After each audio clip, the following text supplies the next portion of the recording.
But yeah, You know what else there is to notice? How Avatar can't get its live action correct yet. it's almost like so here I can't help but compare it to the One Piece live action because they came out relatively close to each other. Hmm. Um, and one of them is significantly more enjoyable to watch than the other. And I would have called you crazy if the answer it was One Piece, but it is like I don't know how you made One Piece more fucking enjoyable. Oh wait, I think I do. It's called the original dude having a hand in it, and the whole creative differences aspect of the Avatar one. It's like I'm like, ugh. I don't know. I rolled my eyes a lot watching it. It definitely hurt my soul. So I want you to give your best and worst from it. Like, what do you think? Like, something we'll give them some credit. We'll say something that they did well, and then what do you think was the worst thing they did? I really liked I really liked the Zuko Iroh relationship. Giving Iroh's backstory and using this is the idea. Like it's a perfect example of fan service done right.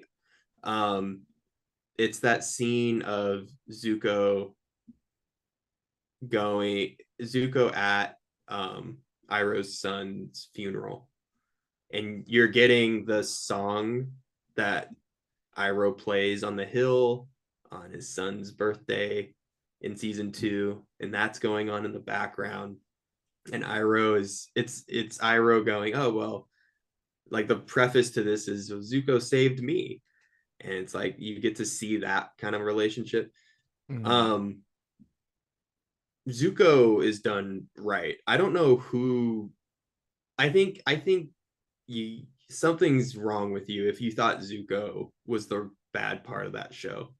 He's I perfect. She's almost. I have my worst I part. So the I Agni Kai for me, not to cut you off, the Agni Kai is they completely destroy the actual reason of why he was banished. Because but if I they regular do. Zuko did that, he would not have been banished. His dad would have actually looked at him and said, "You're not a total bitch. You could stay." Instead, Zuko did what his dad wanted him to do, and his dad just like I get it. Ozai is That supposed to to be. me, hold on. I'm sorry, but that to me is not a fault of Zuko. I think even in that moment, Zuko is being portrayed. I that to me is like just ignoring your source material. To me, I go Zuko is if Zuko had like shot fire at his dad, that would have been me going, that's not Zuko. Zuko's saw like not to say he's kind like his mom, and that's a Mhm. big part of it. So Zuko like having an opening shot, I rolled my eyes. I was like, Zuko actually fighting his dad would not happen. That's However, Zuko not taking the kill shot, that's legit. that's right. In my opinion, I think the actor nailed Zuko. I go, I think Zuko is one of the most enjoyable parts of it. There's a scene in it where him and Aang, after they've bastardized Blue Spirit, um, by combining it with Crescent Moon Island, that don't get me wrong. Anyway, I want to talk about the gems in this show. Like there, the scene of like Zuko and Aang hiding from the Fire Nation, and Aang saying something that just makes Zuko laugh and smile, and I go, yeah, that is a creative liberty. I go, that is an absolute gem. That whole scene is so well done, right down to Zuko going, "What the fuck am I doing?" He's the enemy. Like he goes from being a kid to his duty, and like I or you get to see him drop the duty to become a kid to come back to like, oh yeah, this is my mission. And that to me is Zuko's fallacy. Mhm. And I think the show captured that really well. Um Now the other the other anyone who wasn't Fire Nation, uh, which is quite a bit of the characters in this season one. Anyone who wasn't Fire Nation was not written well, in my opinion. I'd even go as far as saying Iroh is also not written the best, which is unfortunate. I think he isn't directed well also. I like that actor who played him. He's in a bunch of Star Wars TV Mhm. shows. And so I know he's a good actor. I just think I don't think he was directed right.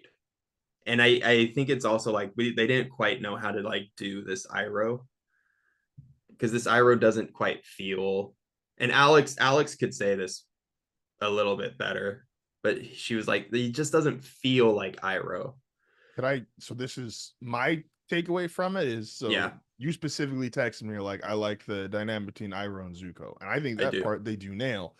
I think what they lose in that a little bit is what makes, I'll say, fair to say, the most main characters in Avatar: The Last Airbender are obviously Team Avatar and then Azula, Zuko, and Iroh. Like, even Ozai, I know he's the big bad, but he doesn't come in until so late. You have the least amount of time with him. Zuko and Iroh, it's almost like, because you know that relationship's important, they tried their best to get that, but they don't feel like their own characters at times. And Iroh, while when he's with Zuko, they play off each other well. Iroh still does, like, Iroh's a fan favorite for a reason. It's not just because he's Zuko's uncle. Like, Mm-hmm. he's loved so much. Like, I firmly believe that, like, maybe the writers always had it in their mind, but it's like, I firmly believe he comes back in Korra because of how much of a fan favorite he is. And he comes back like what, 2 or 3 times even in the spirit world. And some of that I almost feel like He, is a little fan servicey, because like we all love the old fat he's more fan firebender. service, I would say. But I also I for me, I'm like, Iroh has always felt like he's like the grandfather of the show, Yeah. right? He's the grandfather to the audience in a way also. Mm-hmm. And I didn't quite feel that way, and I don't think that's a bad thing. It just I don't think it's a bad thing normally. I shouldn't feel this grandfatherly connection to this portrayal. A lot of it has to do with how the cartoon was portrayed to begin with. And Mm-hmm. so I have no issue trying to separate those two. My issue comes from, and it all kind of stems from Team Avatar in the first place. Aang doesn't feel like Aang. And I don't think because anyone in Team Aang, Avatar feels like like the I OG don't agree. I ones. think Sokka. Okay, there are two characters that nail it, and it's the guy that plays Zuko and the guy that played Sokka. I don't think Sokka is given a good script. I don't think that, but there are moments in those first couple episodes where I go, "Oh yeah, that's the guy that's like the eye rolling Sokka." I'm like, that's Sokka. I'm sarcastic. I'm this. I'm that. Do we take out the fact that he's misogynistic? We did. I don't like that, especially when you have Pakun later on, and he's the exact same. And you're like, okay, well, it's not like misogyny doesn't exist. We just reserved it for the old boomer. And I'm like, who is this show made for? Oh, is it made for? It's like Avatar, but rewritten for a generation like that boomers think that generation wants. Well, let's rewrite it for the kids. And you're like, no, it was written for kids, motherfucker. Can I like it's not one of those things where it's like, oh, the kids' morals have changed. And it's like, no, there's a reason why this is still the same. This show is one of the most popular shows. Oh, 1,000%. Like, I would argue and say if you don't have Paramount Plus for Star Trek, you probably got it for Avatar. So like and there's a reason why every time it comes back on Netflix, it's the most popular thing on Netflix because everybody's fucking watching this show when they can get their hands on it. So I think also like making Aang somber really takes me away from the core. Like there the it Aang is a fun, you need to compare it to Luffy. Luffy is a goofy kid on an adventure trying to have a good time. Aang Mhm. is also a goofy kid on an adventure trying to have a good time. And then he's given a timetable. And that's really fucking important. Mhm. Aang being told that a comet is coming and he has like 6 months to master 4 elements when he barely has an understanding of water bending is a huge deal. And like that is a good change for Agreed. Aang. And even after knowing that, he still is a goofy kid because he's 12, Justin. No, I He's a 12-year-old monk who really he barely knows how didn't to be want a to monk. be the avatar. Mm. It's like no, that's a pressure I don't want to have because like it kind of highlights why you wait for them to be 16 before you tell them. It's not something to tell a child because a child's still a child. Like when you first meet Korra in Legend of Korra, they go, "Hey, we've pinpointed it. Your daughter is the Avatar," and the parents go, "We fucking know." And she's like bending all like three of the elements, and she's like, "I'm the fucking Avatar." You know what I mean? And it's a good contrast to Aang because Korra always wanted to be the Avatar versus this Aang is like, well, it's my duty to be the Avatar, so I'll be it. And it's like, no. There's a discrepancy between it's my duty and I don't want to do this. And I don't think the show highlights at all that I don't want to do this. I So I sorry, I'll I just take a I have break a from question. I was rambling. curious. Please go. Is so this is I think my biggest takeaway, and I almost I don't think I'll do it, but I almost want to watch a second time, or at least certain episodes, just to see if I'll maybe change my mind.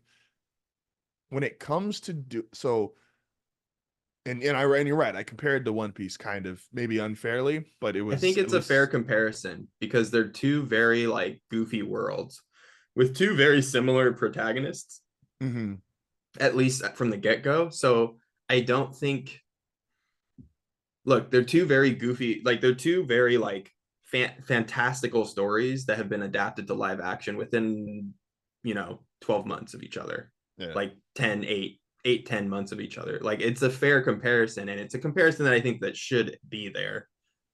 So So please continue. so with that said, is we know, like having read the stories, East Blue Luffy is drastically different than current Luffy. There's still like some core characteristics there, but he has adapted to the world he was given.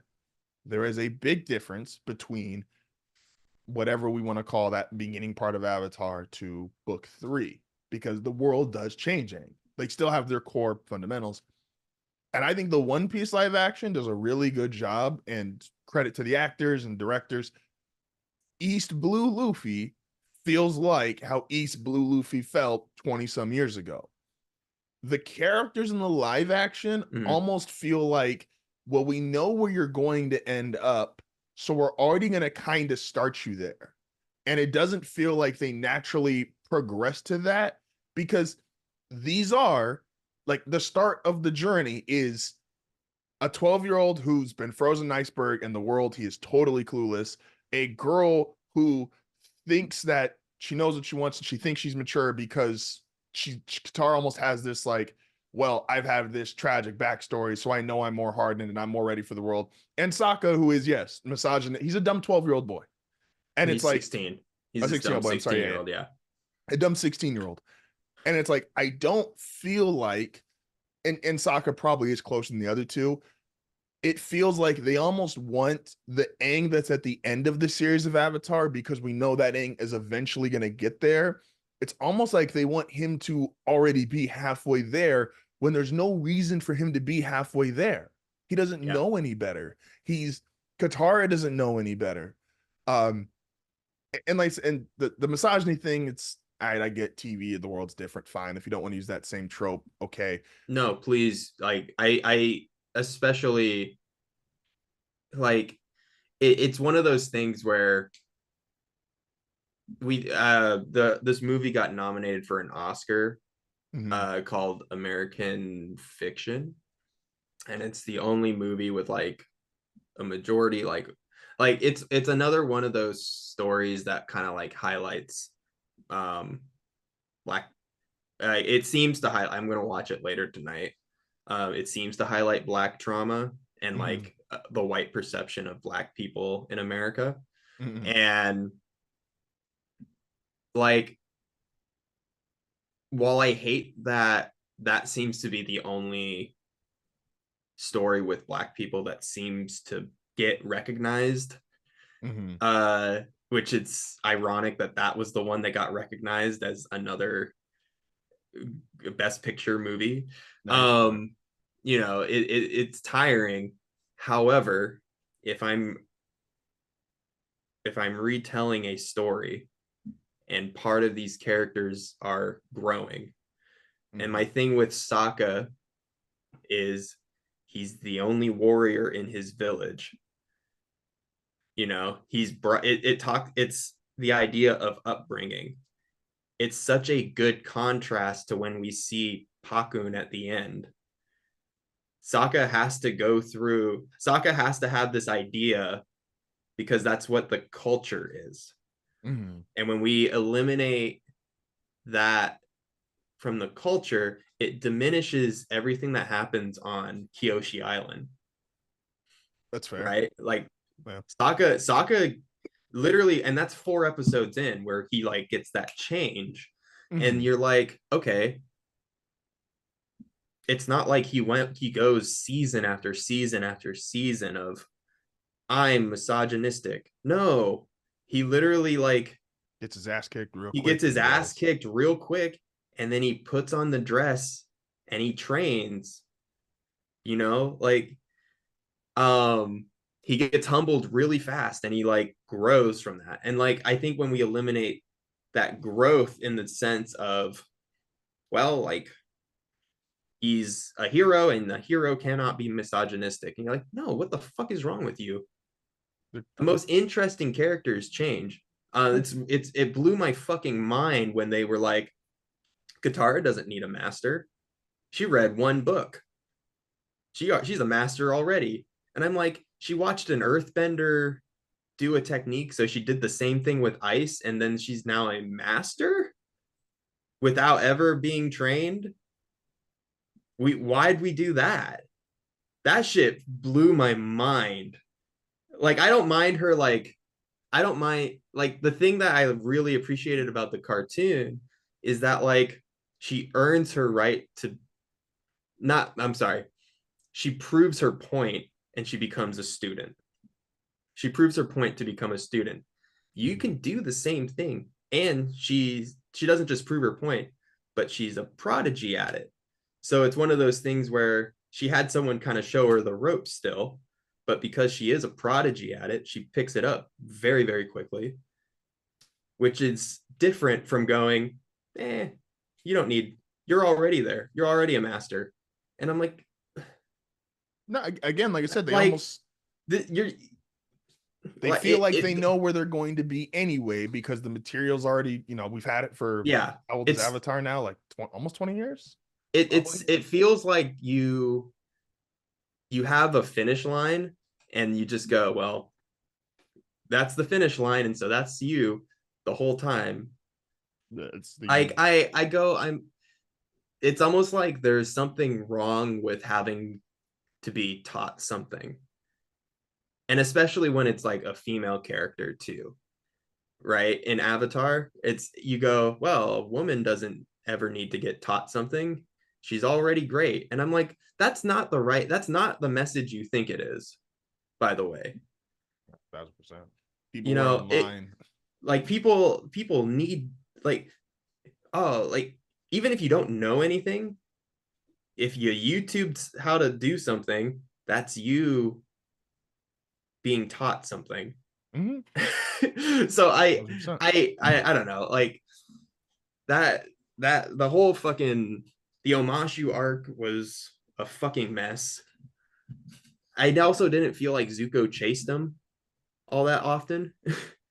So that when we get to the end and they're like, "Oh, Zuko chased us all across the world," and I'm like, "Really?" Because Where? when when when did he do that?